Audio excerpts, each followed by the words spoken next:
How do you know you're hearing God's voice? Hi, I'm Father Peter. I'm one of the hosts of the Abbey of the Heights here in Tulsa. Life seems constantly to be gifting us with decisions to make, one after another after another.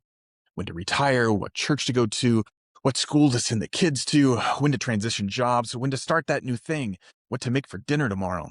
For the really big things, it's helpful to have some questions ready when they come. Even better, it's helpful to have a trusted partner like a spiritual director to be with us as we process those questions. Three questions have been really helpful to me and with people I've been with. First, how do you see God at work in the world? God often shows up to us in the repeated themes we find in what excites us, conversations with friends, and the circumstances we find ourselves in. Second, how do you sense God inviting you to respond? In other words, what would it look like to say yes to what God is putting in front of you? And third, what community of people faithfully supports your yes to God? We don't do a life of faith by ourselves. There should be people around us that know us and recognize how saying yes to God like this makes sense in our story. Hearing God isn't a mystery. In fact, God really wants you to hear his voice and to live your life to the fullest.